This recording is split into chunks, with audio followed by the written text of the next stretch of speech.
America മുന്നോട്ട് വെച്ച വെടിനിർത്തൽ നിർദ്ദേശത്തോട് അനുകൂലമായി ഹമാസ് പ്രതികരിച്ചു എന്ന വാർത്ത കൂടി പുറത്തുവന്നിരുന്നു.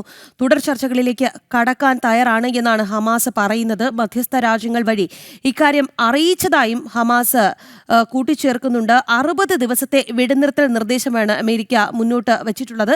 ഇസ്രയേൽ നേരത്തെ വെടിനിർത്തൽ ധാരണ അംഗീകരിച്ചിരുന്നു. എന്നാൽ സമാധാന ചർച്ചകൾ തുടരുന്ന സമയത്ത് ഇസ്രയേൽ ആക്രമണം ഉണ്ടാകില്ല എന്ന് അമേരിക്ക ഉറപ്പാക്കണമെന്നാണ് ഹമാസ് ആവശ്യപ്പെട്ടിരുന്നത്. ഇക്കാര്യത്തിൽ അമേരിക്കയോ ഇസ്രയേലോ പ്രതികരിച്ചിട്ടില്ല എന്നുള്ളതും ഈ ഘട്ടത്തിൽ ശ്രദ്ധേയമാവുകയാണ്.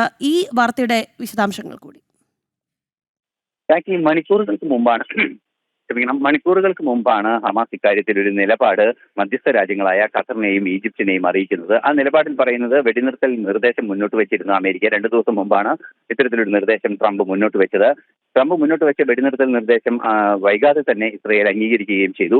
60 ദിവസത്തെ വെടിനിർത്തലാണ് മുന്നോട്ട് വയ്ക്കുകയും ചെയ്തത് അമേരിക്ക. ഇക്കാര്യത്തിൽ തുടർ ചർച്ചകൾ ഉണ്ടാകാം, അതിനുശേഷം സമ്പൂർണ്ണമായ വെടിനിർത്തലിലേക്ക് നീങ്ങാമെന്ന നിലപാടിലായിരുന്നു അമേരിക്കൻ പ്രസിഡന്റ് ഉണ്ടായിരുന്നത്. അദ്ദേഹം കാര്യമെല്ലാം തന്നെ സമൂഹ മാധ്യമങ്ങളിൽ കൃത്യമായി പങ്കുവയ്ക്കുകയും ചെയ്തിരുന്നു.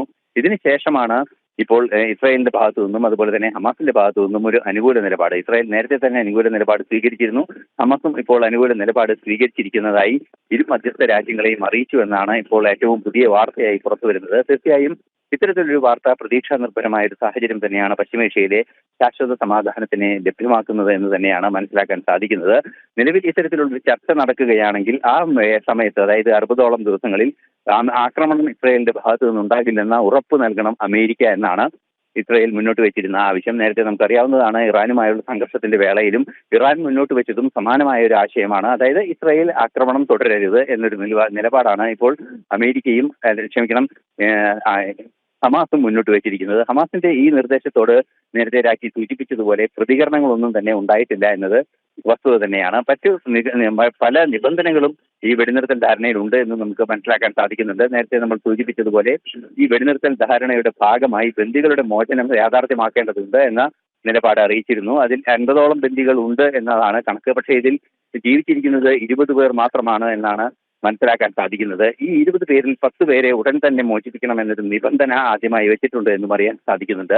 ഈ നിബന്ധനയും ഹമാസ് അംഗീകരിച്ചു എന്നാണ് സൂചനകളിൽ നിന്നും മനസ്സിലാക്കാൻ സാധിക്കുന്നത്. അങ്ങനെയെങ്കിൽ വെടിനിർത്തൽ ചർച്ചകൾ തുടർന്ന് നടക്കാനുള്ള സാധ്യതയും ജീവിച്ചിരിക്കുന്നവരുടെയും പൂർണ്ണമായ മോചനം സാധ്യമാക്കാനും മരിച്ചവരുണ്ടെങ്കിൽ അവരുടെ മൃതദേഹങ്ങൾ വിട്ടു നൽകുന്നത് ഉൾപ്പെടെയുള്ള നടപടികളിലേക്ക് നീങ്ങാനും സാധിക്കുമെന്ന് തന്നെയാണ് നിലവിലെ സൂചനകളിൽ നിന്നും മനസ്സിലാക്കാൻ സാധിക്കുന്നത്.